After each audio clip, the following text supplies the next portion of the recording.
All right, we're here in the rainforest of North Texas in the jungle, and Brian is sitting in the back of a vehicle like he's overlanding or something. What are you doing over there? That's right, because this month we are sponsored by Scotty. They make these super cool, easy to build, easy to camp and take with you grills. These are great for overlanding, these are great for camping and hiking, and we love our overlanding, so that's why we care about it. This thing can be used with wood, charcoal, or gas. Has a line right here, uses a tank as small as this. It can be put together in 2 minutes, and within 15 minutes of use, it's cool enough to take it apart and put it in its temperature-resistant bag, and you can be on your way. If you'd like to win one for yourself, all you have to do is subscribe to Texas Truck Channel and comment on any video in the month of June, and we'll draw it at the end.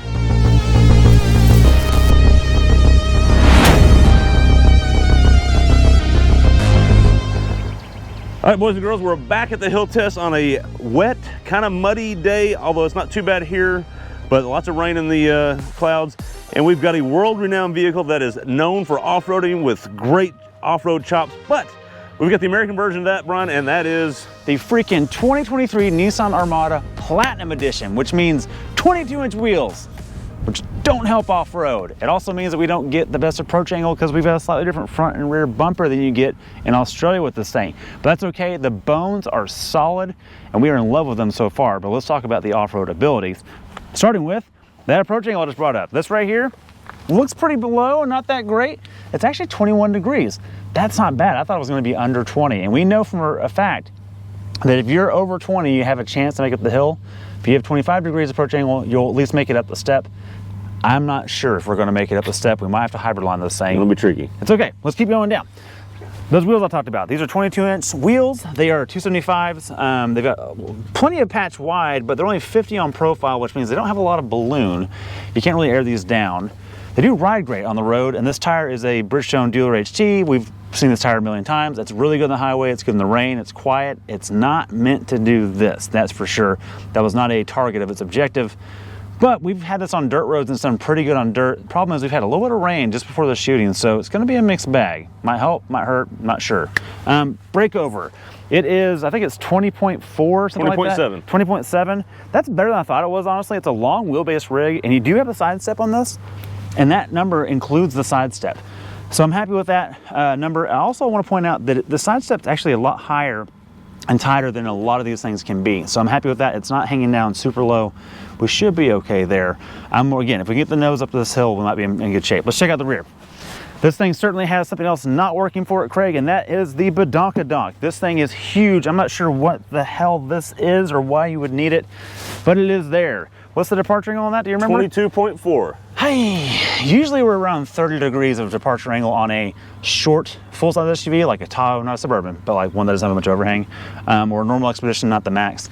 So yeah, it's weird. I'm sure it was crash standards or something, but man, yeah, it really hurts the departure angle. Maybe it's a good step for tailgating, or maybe it's a good step to reach a rooftop tent if you did something like that. I just don't understand the why on that. And it looks weird. It does look weird. But back here we have the cover off right now. We have a meaty recovery hook system. It's actually the trailer hitch. It's good for 8,500 pounds of towing.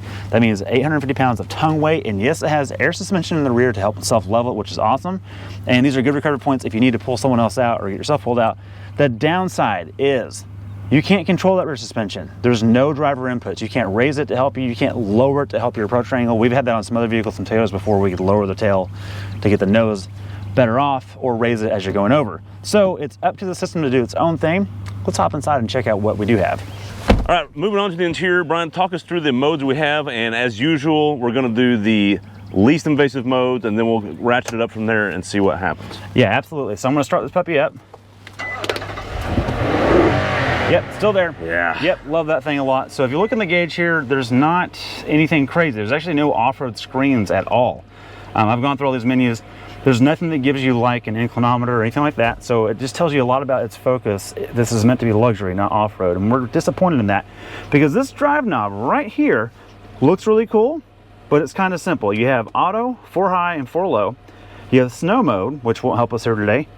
Traction off and tow mode. In other countries, Craig was smart enough and annoyingly enough sent me a picture of what it would be. There's 4 different drive modes that can go in here. Plus a rear locker. Plus a rear locker. And those kinds of drive modes are the same ones you would find in the Pathfinder Rock Creek, which we have tested here. And those are good systems to help with wheel control when you've got a tire in the air, you've got low ground force on a corner, which if we do the hybrid line, that's gonna get crossed up. That's a real thing. Let's just see if it has it in there automatically, it can figure it out on its own. It does have the brake lock, diff lock, meaning that it'll apply a brake when a wheel spins. So it does have that, but we can't control it. So let's just see what she does. We do get cameras. We do have cameras. Nice big hard key here, I appreciate that. And you have a 360 cam.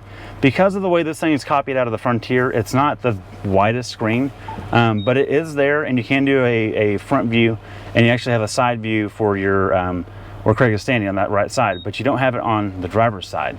So talk us through the first mode we're gonna attempt, and then go from there. Well, the first challenge is going to be getting the nose over the hill, first of all. So if we can get it up on there, we're in business. I'm looking forward to that. But what we're going to do is I'm going to leave it in auto. I'm not going to lock it into high. I'm going to let the clutch system do its own thing. So what that means is the center differential is open, and it will activate and engage the clutch pack as needed to split it 50-50 instead of 100% rear. So we're going to do that and see how that goes. If it struggles beyond that, we'll go to 4 high. If we need 4 low, the only advantage the 4 low has over the other is that the gear ratio changes dramatically. And this thing has a really tall first gear in the transmission. If we're struggling to modulate and it's getting jumpy, I might jump to 4 low sooner. I'm also going to start with traction off, so the system is limited on what it can do with brake lock. Okay. That's it. All right, so here we go. We're going to go up the hill. We've got the hard line, the main line, which is what we call. And it's got the big step. We've got the hybrid line where we get the tire up to kind of help it up and over without tearing anything off. And then we got the crossover line. Hopefully we don't have to go to that. But let's see. This is going to be tricky because this does have the off-road chops. They just didn't give it as much of the goodies as the rest of the world gets. So it'll be interesting to see what happens. We'll start it off in 4 auto and see what happens. And like usual, we're not going to bump it. We're going to go slow because I'm going to talk them through it, make sure we don't tear anything up. We get into some of these ruts now, and it's actually going okay so far, not spinning any tires, even though the tires don't have the best traction. That's impressive. We're getting to the obstacle now. We gotta be careful here. Okay, and then here's the problem. So we're gonna stop right here and we'll talk to Brian real quick. So we actually amazingly did really good, and the 22s actually may have helped there a little bit. Okay. We hardly any slippage getting to the obstacle. Right. But Brian, the problem we're having now is we need to slowly get up and over that lip if we have any chance at all, which I'm not sure we do. Okay. It's gonna be hard to do in 4 auto with slippage. Okay. Are we? Yeah. So I'm left foot braking there. If you heard the engine RPM, because it is not cutting throttle, so I can consistently modulate that. Two-pedal it. I can 2-pedal it, which helps a lot. We've had some vehicles recently that can't do that. So that's the benefit of a traditional automatic. You can do that. I will say that the limits are pretty high, and 4 low would be a lot safer. Yes. Let me ask you this: do you think we have a chance of getting the nose up that, or are we sitting on it? Maybe. Let's try 4 low so I can modulate it better, and let's just see what we can do. I don't want to. Yeah. Whoop, there we go. So I'm going to put this puppy over in 4 low. Yeah, and so what we're going to do is we're going to go ahead and just switch to 4 low instead of doing the 4 high. 4 high is going to do the same thing this did. There's no point in showing 4 high. It's all about gear ratio. We need to be able to slowly crawl it up there Right. if we have any chance at all, and we're going to be very careful with that. So we'll see. But we can 2-pedal it, so that's good. There's a chance. Hang on, Brian.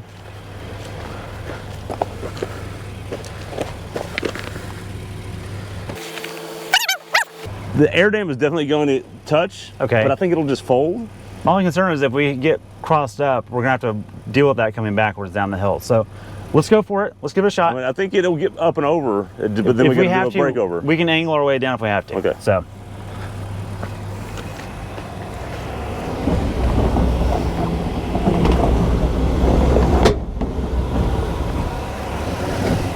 Okay. How's that breakover? It's good so far. Easy. Oh, the front's moving. You good? Got it?